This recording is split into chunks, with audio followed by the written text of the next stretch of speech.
The afternoon sun cast long shadows across the cracked asphalt as Rachel Foster squeezed the trigger on the glass cleaner bottle, watching the blue liquid streak down the convenience store window. 2 years of this routine had given her hands a steady rhythm: spray, wipe, move to the next panel. The work was simple, predictable, and most importantly, it kept her invisible dot. At 35, Rachel had perfected the art of blending in. Her brown hair was always pulled back in a practical ponytail.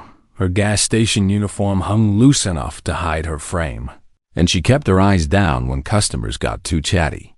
Most people saw exactly what she wanted them to see. Just another minimum wage worker trying to get by in small-town Texas. Duke Nguyen, the elderly store owner, appreciated her reliability. In 2 years, she had never called in sick, never argued about working holidays, and never complained when drunk customers got handsy.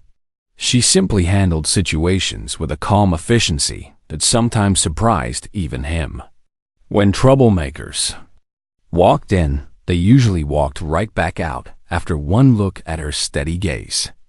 "Rachel, you take break now," Duke called from behind the register, his accented English warm with genuine concern. "You work too much today." "I'm fine, Duke," she replied, not looking up from her cleaning. The dinner rush starts soon anyway. The truth was, she preferred staying busy.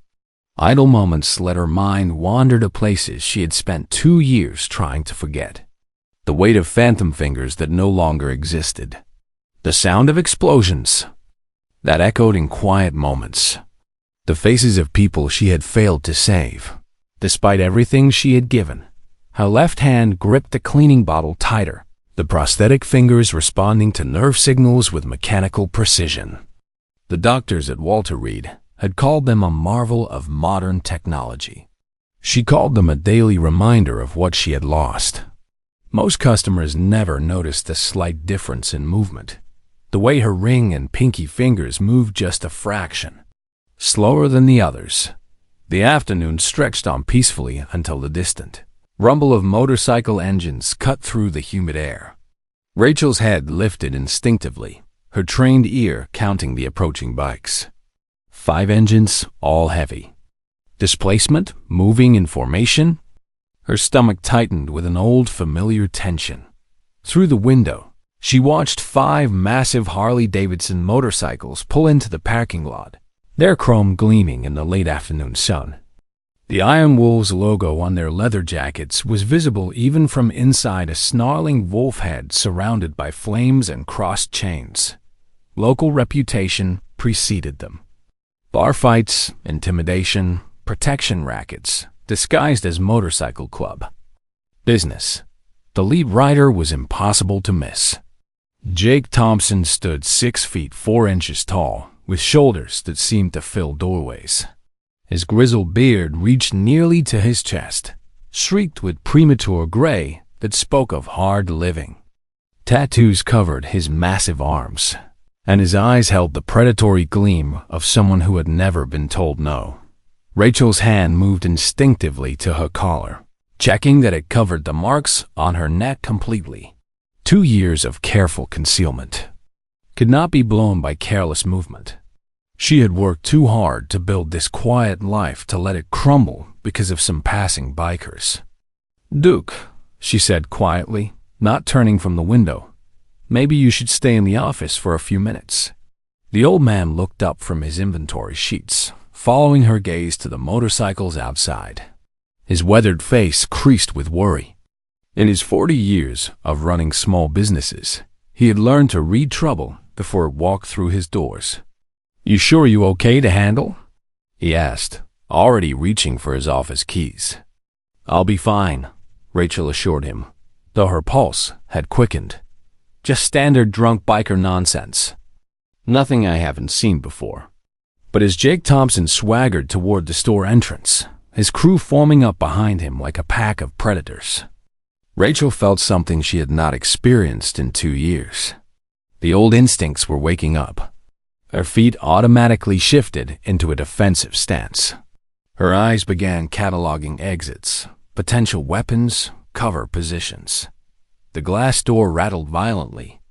As Jake shoved it open, the force nearly cracking the frame.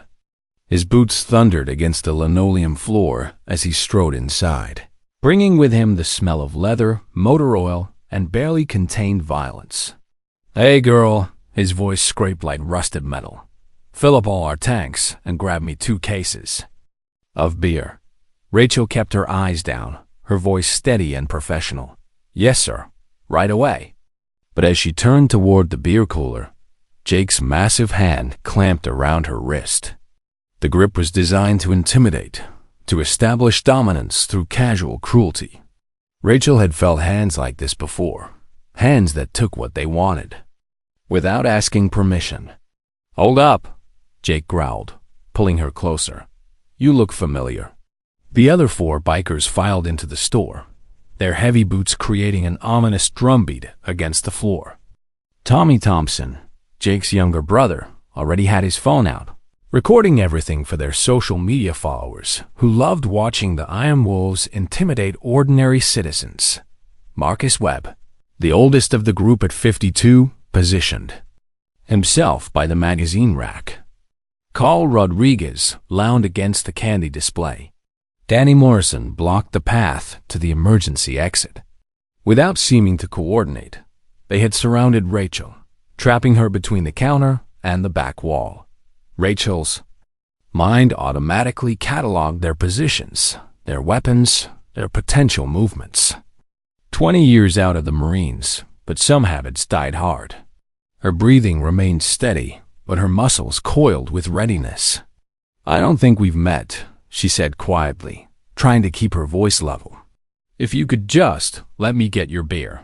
"I wasn't talking about meeting," Jake interrupted, his grip tightening. "I was talking about that look in your eyes. Like you think you're tougher than you are." Tommy zoomed in with his camera, catching the growing tension for his followers. The Iron Wolves' social media presence thrived on these moments, ordinary. People cowering before their casual brutality. Fear was their brand, intimidation their product. But something in Rachel's stillness made Marcus Webb shift uncomfortably. In his 30 years of military service and another 20 running with the Iron Wolves, he had learned to read people. Fear had a particular body language, trembling hands, rapid breathing, eyes that darted looking for escape. This woman showed none of those signs. Instead, she stood perfectly balanced, her free hand resting casually near her uniform pocket where something metal caught the fluorescent light. Her breathing was controlled, measured. Her eyes, when she lifted them to meet Jake's stare, held no terror, only a cold calculation that seemed oddly out of place on a gas station clerk. "Boss," Marcus said quietly, "maybe we should just get the beer and go." Jake laughed, the sound harsh and mocking. "What? You scared of this little mouse? Look at her shaking." But Rachel was not shaking. Every muscle in her body was under perfect control, coiled and ready. When Jake reached for her shirt collar with his free hand, she shifted her weight almost imperceptibly, her body language changing from passive to predatory in the space of a heartbeat. The transformation was so subtle that only someone with extensive combat training would recognize it. But Marcus Webb had spent enough time in war zones to know the difference between a victim and a warrior. The hair on the back of his neck began to rise. "Jake," he said more urgently, "we should really just butt." Jake was too caught up in his power trip to listen. His fingers grabbed Rachel's uniform shirt, and with one violent motion, the fabric tore. The sound of ripping cloth seemed to echo in the sudden silence that followed. Rachel's hand moved to clutch the torn fabric against her chest, but not before. Something became visible beneath, the dark edge of a tattoo that made Marcus Webb's blood run cold. An eagle, a globe, and an anchor. The unmistakable symbol of the United States Marine Corps. In that moment, everything changed. The dynamic in the room shifted like tectonic plates sliding into new alignment. Jake's predatory grin faltered as he caught sight of the tattoo. Tommy's camera captured the moment of confusion on his brother's face. The other bikers sensed the change without understanding it, and Rachel Foster, who had spent 2 years hiding from the world, felt her carefully constructed anonymity crumble around her like a house of cards in a hurricane. The game was about to begin. The silence stretched like a taut wire ready to snap. Jake's hand remained frozen where he had grabbed her shirt, his eyes locked on the partially visible tattoo. Rachel could see the wheels turning in his mind, trying to process what he was seeing versus what he expected to find. A Marine tattoo?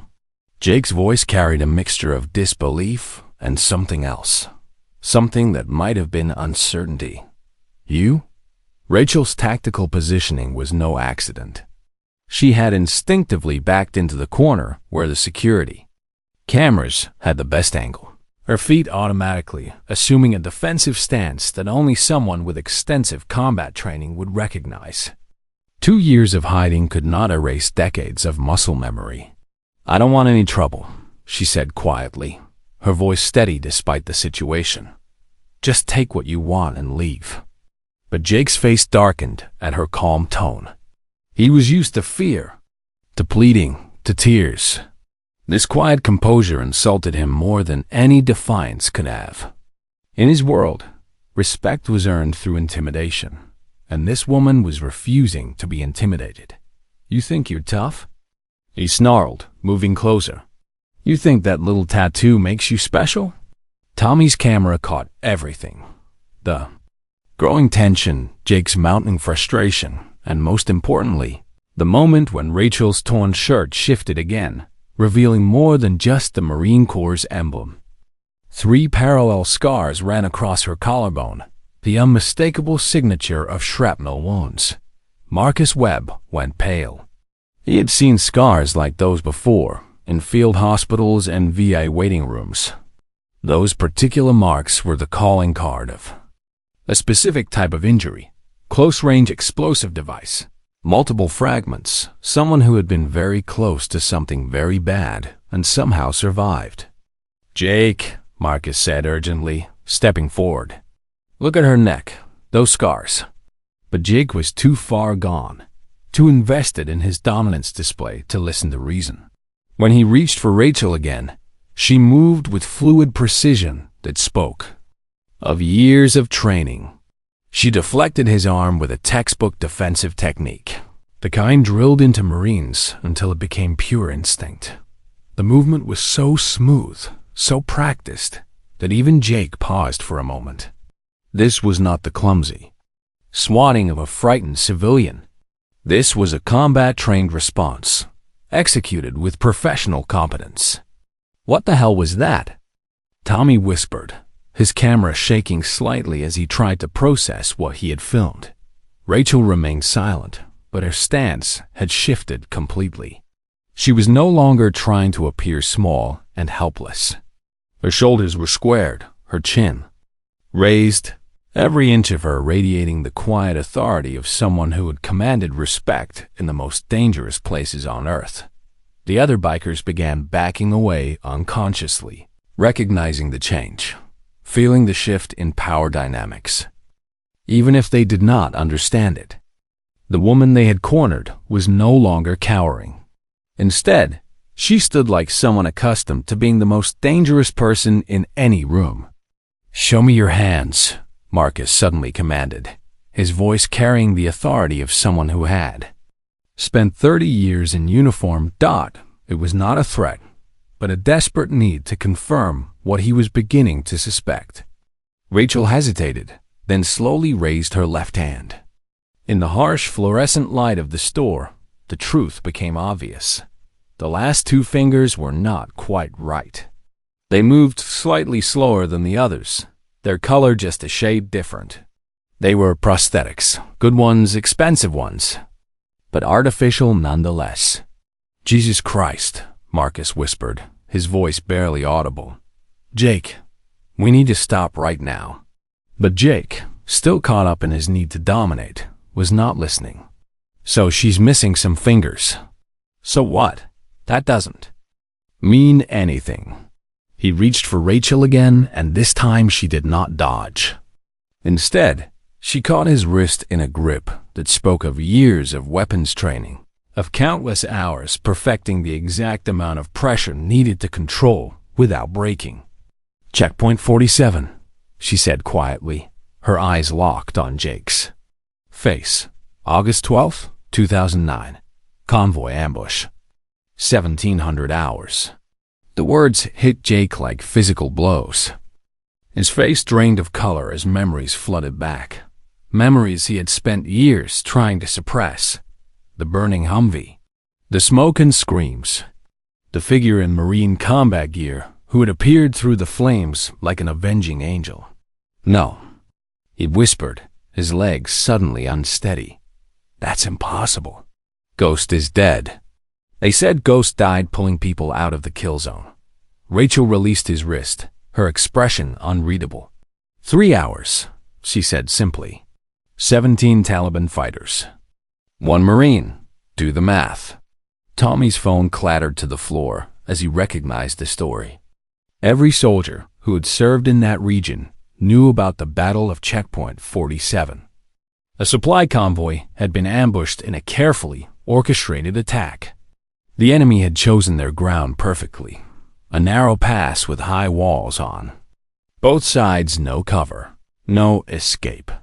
They had disabled the lead and rear vehicles with improvised explosive devices, trapping the rest in a killing field. 17 insurgents with automatic weapons and rocket-propelled grenades had opened fire from concealed positions, turning the convoy into a shooting gallery. But they had not counted on Ghost. The legend had grown in the telling, as legends do. A lone Marine who had single-handedly turned an ambush into a counterattack.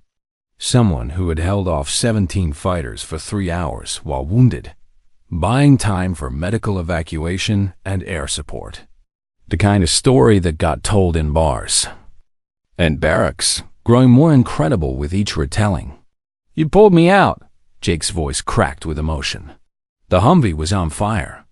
Everyone said I was dead, but you went back 3 times, lost your fingers saving Rodriguez, then held off 17 fighters by yourself while the medics worked."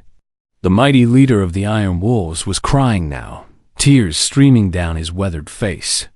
The man who had terrorized half of East Texas was breaking down in front of a gas station clerk who had turned out to be a living legend. "They gave you the Silver Star," he whispered.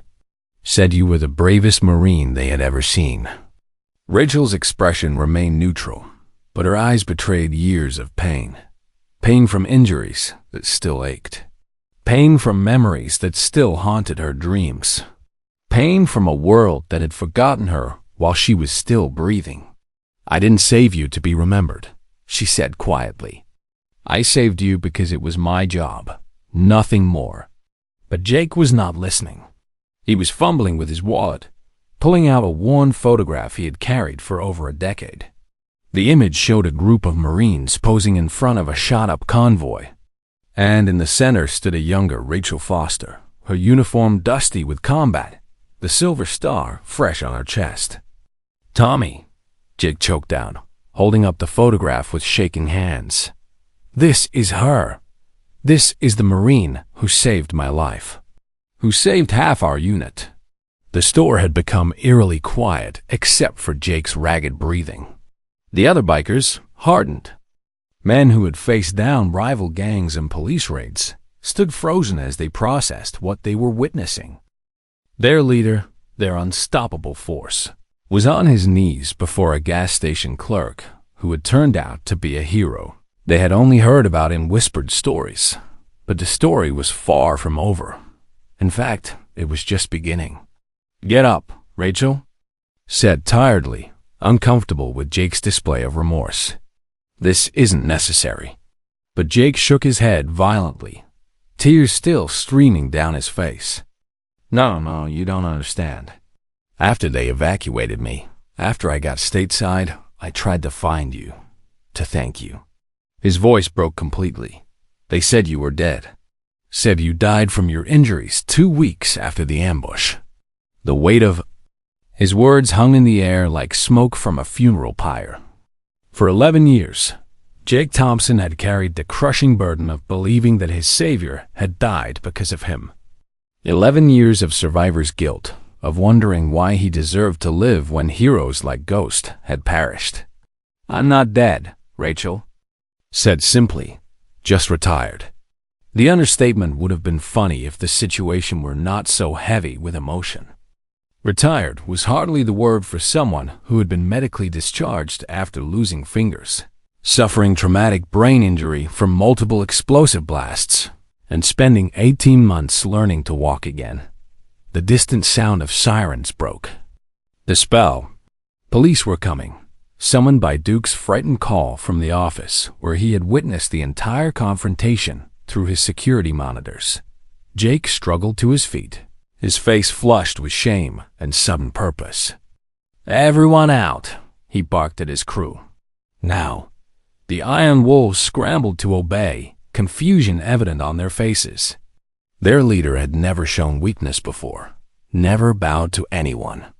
But something fundamental had shifted in the power structure they understood. "You're going to kneel," Jake said, his voice regaining its commanding tone, but now directed at his own men. "All of you. This woman saved my life and the lives of 12 other Marines. She gave her fingers, her career, everything for people like us. So you're going to show her the respect she deserves." One by one, the bikers dropped to their knees in the middle of the gas station. 5 of the toughest men in Texas, guys who had terrified entire neighborhoods, kneeling before a woman in a torn gas station uniform. The security cameras captured it all. The ultimate reversal of power. The moment when false strength met true courage.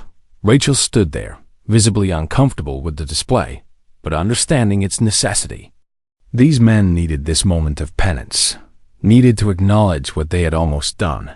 She had seen it before in fellow veterans, the desperate need to make amends for actions that violated their core values. "Marines don't kneel to anyone," she repeated, but her voice was gentler now. Jake looked up at her, his eyes red with tears. "We're not kneeling to a Marine, Gunny. We're kneeling to apologize to a woman we disrespected. The uniform doesn't matter. What matters is we almost hurt someone who gave everything for others." The police cars pulled into the parking lot, their red and blue lights painting strange patterns on the convenience store walls. The Duke emerged from his office, still trembling, but determined to explain the situation to the officers. But before he could speak, Jake stood and addressed the police through the window. "False alarm, officers. Just a misunderstanding between old service members. We're leaving now." The lead officer, a young man who looked fresh from the academy, stepped out. Cautiously, his hand rested on his weapon as he surveyed the unusual scene. 5 bikers kneeling in formation inside a gas station. "Ma'am, are you all right?" he called to Rachel. "We received a report of assault and threats." Rachel straightened her torn shirt as best she could, then stepped forward with the bearing of someone used to giving situation reports. "Officer, there was a misunderstanding that's now been resolved.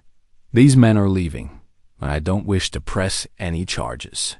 Jake slowly removed his leather jacket, the Iron Wolves patches that marked him as their leader catching the fluorescent lights. With reverent care, he approached Rachel.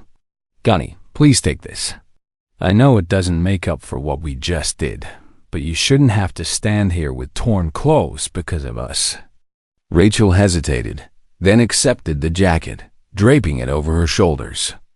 It smelled of leather and motor oil, on a scent that reminded her of the motor pool at Camp Pendleton before everything went to hell. The other bikers began standing, one by one, each removing their own jackets, offering them to her in a gesture that would have seemed absurd if it were not so genuine. "That's not necessary," Rachel said firmly. "One jacket is enough." But Tommy stepped forward, his young face etched with shame. Gunny Foster, my brother told me stories about ghosts for years. How you held the perimeter alone for 3 hours. How you kept going even after the shrapnel tore through your hand. His voice cracked. I filmed you being harassed. I was going to post it online for laughs. I'm so sorry. Marcus Webb cleared his throat. Name's Marcus Webb, Corporal, 2nd Battalion, 7th Marines. I was in the convoy behind yours that day. We heard the firefight over the radio. His voice grew quiet with respect. By the time we fought through to help, you had already cleared the kill zone. 17 confirmed kills, all headshots, while bleeding from multiple wounds. They taught your actions and tactics classes afterward. Rachel's jaw tightened. She had spent years trying to forget that day, trying to push down the memories of smoke and blood and the weight of her rifle as she moved from position to position, ignoring the pain in her mangled hand. It was my job, she repeated, but the words sounded hollow even to her. Your job, Jake said slowly, was to provide security for the convoy, not to single-handedly turn an ambush into a counterattack. Not to save 12 lives while pieces of shrapnel were still working their way through your body. And certainly not to lose your fingers pulling me out of a burning vehicle. He turned to the police officers. This woman is the reason I'm standing here. The reason my mother didn't get a folded flag. If you need to arrest someone for this disturbance, arrest me. But she goes free. The lead officer looked increasingly uncomfortable. This was not the simple assault case he had expected to handle on a quiet Tuesday afternoon. Look, if the lady says no charges and you're all leaving peacefully, we can call this resolved. But ma'am, he addressed Rachel directly, are you sure you're okay? Do you need medical attention? Rachel almost laughed at the irony. After everything her body had endured, the explosive blasts, the bullets, the months of surgeries and physical therapy, a torn shirt was hardly worth mentioning. I'm fine, officer. These men were just leaving. But as the police prepared to depart and the bikers gathered their gear, Jake pulled out his phone with sudden determination. I'm calling every veteran in a 100-mile radius. Every single one needs to know that Ghost is alive and living here. No, Rachel said sharply, the first real emotion breaking through her composed facade. That's not necessary. I came here for quiet, for peace. The pleading in her voice was something none of them had expected. The warrior who had faced down 17 enemy fighters was begging not to be found, not to be known, not to be dragged back into a world she had fought so hard to escape. But it was too late. The secret was out, and secrets like this had a way of spreading beyond anyone's control. The breaking point had been reached, and there was no going back. Jake paused, his finger hovering over the call button as he saw the genuine distress in Rachel's eyes. Gunny, why? Why hide? You're a hero. You deserve recognition, support, everything this country can give you. Rachel sank onto a counter stool, suddenly looking every one of her 35 years and then some. Jake's leather jacket hung loose on her smaller frame as she gathered her thoughts, the weight of years of suppressed emotion finally threatening to break through her carefully maintained composure. Do you know what happened after they evacuated me? Her voice was quiet, forcing everyone to lean in to hear her words. 18 months at Walter Reed, 12 surgeries, learning to write again with 3 fingers, traumatic brain injury that still gives me migraines that last for days. She held up her prosthetic fingers, examining them in the harsh store light as if seeing them for the first time. And the questions. Endless questions from brass who wanted to turn me into a recruiting poster. The bitterness in her voice could have etched glass. They wanted to parade me around. The female Marine who proved women could be warriors. Media tours, speaking engagements, photo ops with politicians who voted against veteran benefits but wanted to shake my hand for the cameras. Marcus Webb shifted uncomfortably, recognizing the familiar story of military bureaucracy, chewing up and spitting out the very people it claimed to honor. "I didn't fight for glory," Rachel continued. "I fought for the Marines next to me. When they tried to make me into something I wasn't, I walked away." "But the records," Marcus said slowly. "They list you as killed in action. How is that possible?" Rachel's smile held no humor whatsoever. Easier to let a legend die than deal with a broken Marine who wouldn't play their game. "They gave me a medical discharge, a new identity, and told me to disappear, so I did." She gestured around the convenience store with a sweep of her arm. "Came here, got a job where no one would look twice at me. Been peaceful for 2 years. The store fell silent except for the hum of the refrigeration units and the distant sound of traffic on the highway. Jake's crew absorbed this information, trying to reconcile the quiet woman before them with the legendary ghost they had heard about in veteran bars and VA waiting rooms. This was not how heroes were supposed to end up, working minimum wage night shifts in gas stations, hiding from a world that owed them everything. "This isn't right," Tommy said fiercely. "You saved lives. You bled for this country. You shouldn't be hiding in some nowhere town, scraping by on convenience store pay." But Rachel shook her head with weary patience. "You think this is punishment? You think I'm suffering?" She gestured around the store again. "This is peace. No commands to follow. No lives depending on my decisions. No 18-year-old kids looking to me for orders that might get them killed." Her voice grew softer, almost wistful. "I sleep through the night most times now. That's worth more than any medal they could pin on me." The police officers had quietly retreated to their vehicles, sensing this was something beyond their jurisdiction.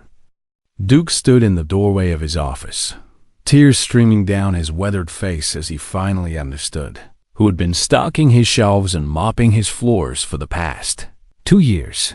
This woman had given her fingers and nearly her life for strangers. And now she worked for him at barely above minimum wage, never complaining, never asking for special treatment, content to remain invisible and forgotten. Jake's phone rang suddenly, the sharp tone cutting through the heavy atmosphere like a knife. He glanced at the screen and frowned at the unknown number with a Washington area code. "Answer it," Rachel said quietly, something like resignation creeping into her voice. "They've been monitoring military communications for keywords. Your phone calls, the emergency response, my name being mentioned. It all gets flagged automatically." Jake hit the speaker button with trembling fingers, and a crisp military voice filled the store. "Mr. Thompson, this is Lieutenant Colonel Barnes, Marine Special Operations Command. I understand you've located Gunnery Sergeant Foster." Every person in the store froze. MARSOK Marine Special Operations Command. The elite of the elite, the tip of the spear for the world's finest fighting force. "Sir, I." Jake's voice was unsteady as he tried to respond. "Mr. Thompson," Barnes cut him off smoothly. "Your phones, GPS coordinates, and the rather unusual emergency calls from that location triggered our monitoring systems. We've been looking for Gunnery Sergeant Foster for some time. Please pass the phone to her." Rachel stared at the device like it was a live grenade. Slowly, as if moving through thick water, she reached out and took it from Jake's outstretched hand. "This is Foster." Her voice had automatically shifted to military Christmas, years of training overriding her civilian persona. "Gunny Foster," Barnes said, and there was something like relief in his tone. "We've been trying to locate you for 6 months. Your country needs you again. With respect, sir, I gave my country everything I had. I'm done." But Barnes was not deterred. "Gunny, I'm not talking about combat deployment. We need instructors who've been there, who understand the real cost. Warriors who can prepare the next generation not just to fight, but to survive afterward. Your experience, especially with female operators, is invaluable. The bikers watched this exchange with growing amazement. Not only had they found the legendary ghost, but now the military's most elite command was actively trying to recruit her back. It was like watching a movie, except the hero was a tired woman in a torn gas station uniform who just wanted to be left alone. "Sir," Rachel said carefully, "I appreciate the offer, but I'm not that person anymore. I can't be what you need." Bonds' response was immediate and certain. "Gunny, I've read every after-action report from your deployment. I've interviewed every Marine you saved. You think you're broken, but I see someone who survived what would have destroyed most people. That's exactly what our operators need to learn. Not just how to fight, but how to come home." Jake and his crew exchanged glances. This was bigger than they had imagined. Rachel was not just a hero from an old war story. She was someone the military desperately wanted back, someone whose knowledge and experience were considered irreplaceable, and here they had been, harassing her like common street thugs. The shame was overwhelming. Rachel closed her eyes, and for a moment, everyone could see the weight she carried, not just the physical scars, but the emotional burden of having given everything and been forgotten until it was convenient to remember. "Her again. Colonel, can I think about it?" There was a pause on the line, filled with the weight of unspoken urgency. "Of course, Gunny, but don't think too long. We have young Marines, male and female, who need to hear your story. Not the sanitized version for recruitment posters, but the real one. The one about sacrifice and survival and finding purpose after the uniform comes off." She ended the call and handed the phone back to Jake, who accepted it with something approaching reverence. The store felt smaller somehow, crowded with ghosts and possibilities that had not existed 5 minutes earlier. "Well," Rachel said with forced lightness, "this has been an interesting shift." But everyone in that room knew that nothing would ever be the same again. The quiet life was over, and the storm was just beginning. Jake's response was immediate and fierce. "You're not coming back here." When Rachel raised an eyebrow at his presumptuous tone, he continued with passionate conviction. "I mean it. The Iron Wolves protect our own, and you're one of us now. Anything you need, money, transportation, security, it's yours." "I'm not one of you," Rachel said gently. "I'm just someone who did her job a long time ago." But Marcus stepped forward, rolling up his sleeve to reveal a Marine Corps tattoo with Semper Fidelis scrolled beneath it. "With respect, Gunny, that's once a Marine, always a Marine. And Marines take care of each other." One by one, the other bikers revealed their own military tattoos. Army Rangers, Navy SEALs, Air Force Pararescue, even a Coast Guard anchor. These were not just random thugs who had found each other through violence. They were veterans who had formed their own brotherhood after the military, trying to recapture the camaraderie they had lost when they took off their uniforms. And now they had found one of their own working alone in a gas station, forgotten by the country she had bled. I don't need charity," Rachel said firmly, but her voice lacked its earlier conviction. Jake shook his head with surprising gentleness. "Not charity. Respect. Honor. The things you earned but never received." He pulled out a business card, worn at the edges from being carried in his wallet. "I own a security company. Legitimate work, good pay, flexible hours. You could train our guys, teach them what you know, or just answer phones if that's what you want. But you're not standing behind." This counter another night. Duke finally found his voice, stepping forward with unexpected dignity. "Miss Rachel, 2 years you work for me. Never late, never complain, always help customers, even rude ones. Now I know why you're so strong, so patient. You already face worse things in life." He reached into his pocket, pulling out a worn envelope. "I saved this for emergency. Please take. It's not much, but you earn it with honor." Rachel looked at the envelope, at the earnest faces surrounding her, at the phone that represented a future she had never imagined. For years, she had hidden, convinced that disappearing was the best thing for everyone. But maybe, just maybe, there was another way to serve, another way to honor the sacrifices of those who did not make it home. "I need time to think," she said. Finally, Jake nodded immediately. "Take all the time you need. But not here, not alone." He gestured to his crew. "We're setting up a protection detail, 24 hours a day, 7 days a week until you decide what you want to do. Anyone wants to get to you, they go through us first." "That's not necessary," Rachel protested. But Tommy interrupted with quiet intensity. "Gunny, you spent 3 hours protecting a convoy. Let us spend a few days protecting you. It's the least we can do." The sincerity in his voice was impossible to argue with. These men needed to do this, needed to balance the scales in their own minds, needed to prove that they were more than the thugs they had appeared to be just an hour earlier. As the bikers organized themselves into shifts, Rachel found herself standing at the door, looking out at the parking lot where her quiet life had just exploded into 1,000 pieces.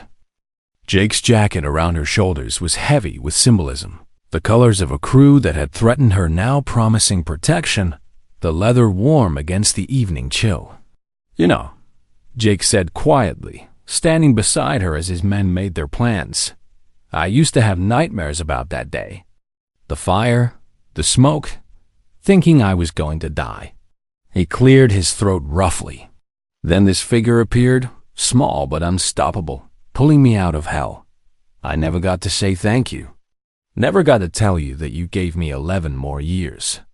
Years to get married, have kids, build a life.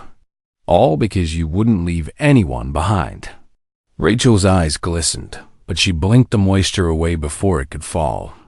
"You want to thank me? Live well. Be good to your family. Don't waste the chance you got." Jake nodded solemnly. "And make sure you get the chance you deserve too, Gunny, whatever that looks like." The next morning brought an unexpected development. Word of Ghost's discovery had spread through the veteran network like wildfire, despite Rachel's wishes for privacy. By noon, cars and motorcycles were arriving at the gas station from across 3 states.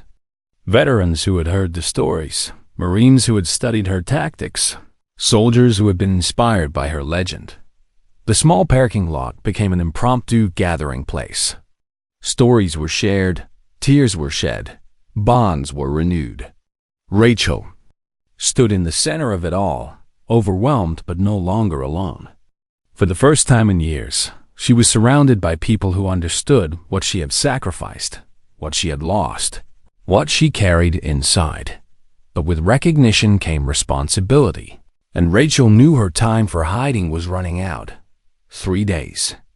Later, Rachel stood in front of the convenience store that had been her sanctuary, surrounded by the iron wolves who had become her unlikely protectors. The morning sun cast long shadows across the parking lot as she held Colonel Barnes's business card in her prosthetic fingers. The weight of the decision pressed down on her like the Texas heat. For 2 years, she had convinced herself that disappearing was the right choice, that the world was better off without her damaged presence. But the past 72 hours had shown her something different. Veterans had driven hundreds of miles just to shake her hand. Young soldiers had asked for advice about dealing with combat stress. Mothers had thanked her for bringing their sons home alive. The legend of Ghost had given hope to people who desperately needed it, and she was the only one who could make it real. Jake approached carefully, reading the conflict in her posture. "Whatever you decide, Gunny, we've got your back. But I think you already know what you're going to do." Rachel looked at the phone number on the card, then at the faces surrounding her. Men who had found purpose again through their unexpected brotherhood. Duke, who had gained a daughter he never knew he needed. Tommy, who had learned the difference between strength and brutality. "You know what the difference is between hiding and healing?" Jake said quietly. Hiding you do alone. Healing you do with others who understand. Rachel took a deep breath and dialed the number. The phone rang twice before Colonel Barnes's voice came through clearly. Colonel Barnes. Sir, this is Gunnery Sergeant Foster. Her voice was steady, resolute. When do I report? The celebration from the assembled veterans could probably be heard 3 towns over. But it was Jake's words, spoken quietly as the chaos swirled around them, that would stay with her forever. Welcome back to the fight, Gunny. Different battlefield, same mission, bringing people home. As Rachel made arrangements for her new life, the Iron Wolves began planning their own transformation. Jake's security company would expand to focus on veteran support services. Tommy would use his social media skills to raise awareness about PTSD and veteran suicide prevention. Marcus would coordinate with VA hospitals to provide motorcycle therapy rides for wounded warriors. The gang that had once terrorized highways would become advocates for those who had served and suffered in silence. But first, they had to get their instructor to her new assignment. 2 months later, at the Marine Corps Special Operations School in Camp Lejeune, North Carolina, a new instructor stood before a class of eager young operators. Her prosthetic fingers moved confidently as she wrote her name on the whiteboard, no longer hidden beneath gloves or careful positioning. When she turned to face the class, some of the more experienced students recognized the scars, the 1,000-yard stare, the quiet authority of someone who had walked through hell and chosen to come back as a guide for others. My name is Gunnery Sergeant Rachel Foster, she said simply, her voice carrying the weight of hard-earned wisdom. Call sign Ghost. I'm here to teach you how to survive. Not just the enemy, but the aftermath. Because the hardest part isn't the fighting. It's learning to live with what you've done, what you've seen, what you've lost. She paused, looking at each young face in turn. Some were cocky, convinced of their own invincibility. Others showed the wisdom that came from previous deployments. All of them needed to hear what she had to say. The mission doesn't end when you come home, she continued. It changes. Your new objective becomes helping others find their way back from the darkness. Because if a broken Marine like me can find purpose again, so can you. In the back of the classroom, Jake Thompson and several Iron Wolves stood in their dress uniforms, honorary guests at her first lecture. They had traded their leather for cloth, their reputation for intimidation for one of service. The transformation was complete. The gang that had once terrorized highways now raised funds for wounded warriors and provided support for veterans. In crisis, their redemption was as complete as Rachel's revelation. But late at night, when the base was quiet and Rachel sat alone in her quarters, she sometimes pulled out a creased photograph of her squad before that fateful convoy. Most of them had made it home because she had refused to leave anyone behind. Her phone buzzed with a text from an unknown number. Gunny Foster, heard you're back. Could use some advice. Captain Jennifer Martinez, Force Recon. Rachel smiled, typing back quickly. My door is always open, Marine. Some warriors are born. Others are forged in fire. But the greatest warriors survive the flames and choose to light the way for others. In a world that often forgets its heroes, sometimes it takes a torn shirt and a moment of recognition to remind us that they walk among us, carrying their scars with quiet dignity. The next morning, Rachel prepared to teach another advanced tactics class. But this time, she was not hiding behind a false identity or minimum wage anonymity. She was home, not in a place, but in a purpose that honored both her sacrifices and her survival. Her lesson plan for the day covered small unit tactics under extreme conditions, but she knew the real education would come from the stories between the technical details. Stories about making impossible choices. Stories about carrying wounded comrades when your own body was failing. Stories about finding the strength to continue when everything seemed lost. As her students filed into the classroom, Rachel noticed a familiar face in the back row. Tommy Thompson, now enrolled in the Marine Officer Candidate School, had requested permission to audit her course. He met her eyes and nodded respectfully. The same young man who had filmed her harassment, now studying to become the kind of leader who would never allow such disrespect to happen under his command. Today we're going to discuss combat leadership under extreme stress. Rachel began, her voice carrying across the silent classroom. Not the textbook version, but the reality of making life and death decisions when you're bleeding, exhausted, and surrounded by people counting on you to bring them home. She moved to the tactical display board, her prosthetic fingers steady as she sketched out terrain features. Checkpoint 47, Afghanistan, August 12, 2009. Convoy ambush in a kill zone with no cover and no escape. 17. Enemy fighters in prepared positions. Multiple vehicles disabled. Casualties mounting. The classroom was completely silent as she recreated the scenario that had defined her life. But this time, she was not reliving a nightmare. She was transforming it into a lesson that might save lives. The enemy expected panic, confusion, surrender. She continued, her voice growing stronger with each word. What they got was a Marine who understood that sometimes the only way out is through. Sometimes the only choice is to become the thing they fear most. A young female Marine in the front row raised her hand tentatively. Gunny, how do you find that kind of courage when everything seems impossible? Rachel paused, considering her answer carefully. You don't find courage, Marine. Courage finds you when you stop thinking about yourself and start thinking about the person next to you. When you realize that their life matters more than your fear. She looked around the classroom, seeing herself reflected in their eager, uncertain faces. But here's the most important lesson I can teach you. The mission doesn't end when the shooting stops.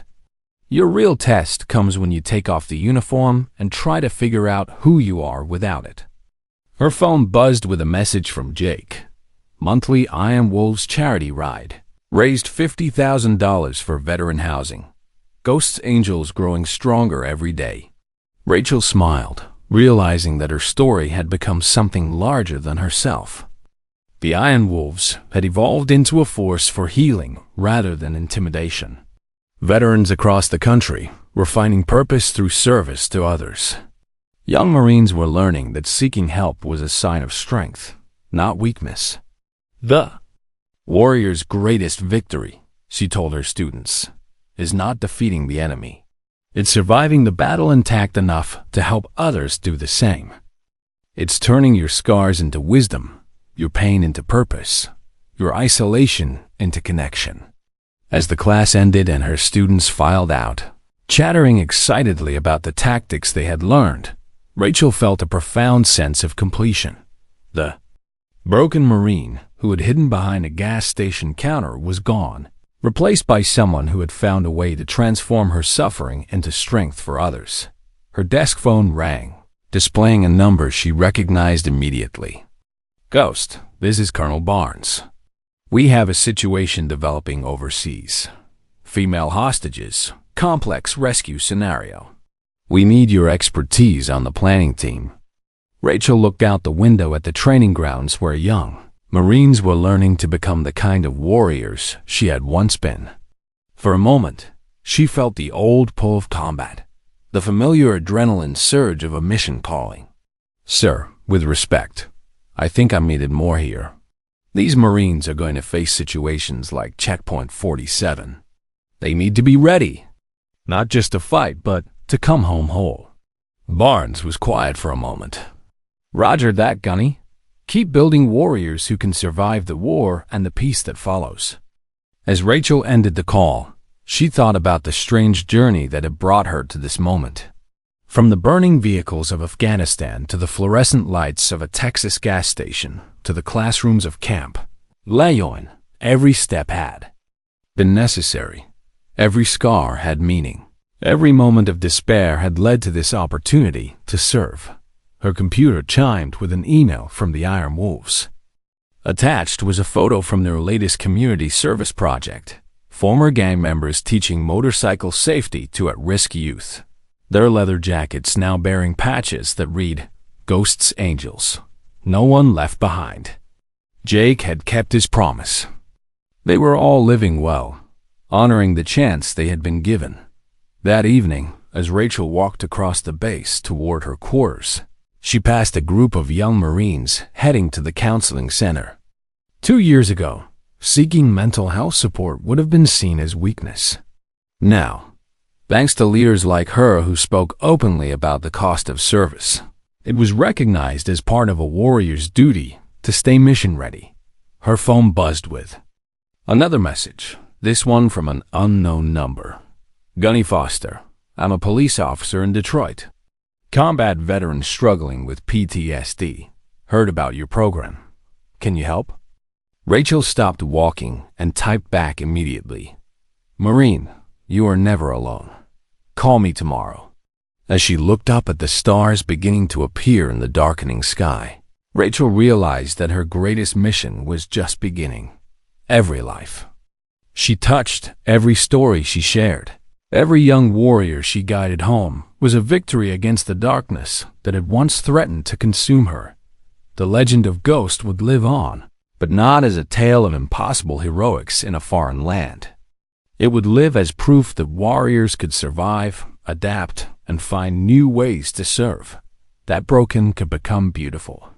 That the end of one mission could be the beginning of something even more important. In the distance, she could hear the one mission could be end of one mission, could be the beginning of something even more important. In the distance, she could hear the bond missions. Sound of motorcycles, Jake and his crew providing their nightly security sweep of the base perimeter. The Iron Wolves had found their true purpose at last, and so had she. Rachel Foster walked on toward her quarters, no longer hiding, no longer alone, no longer broken.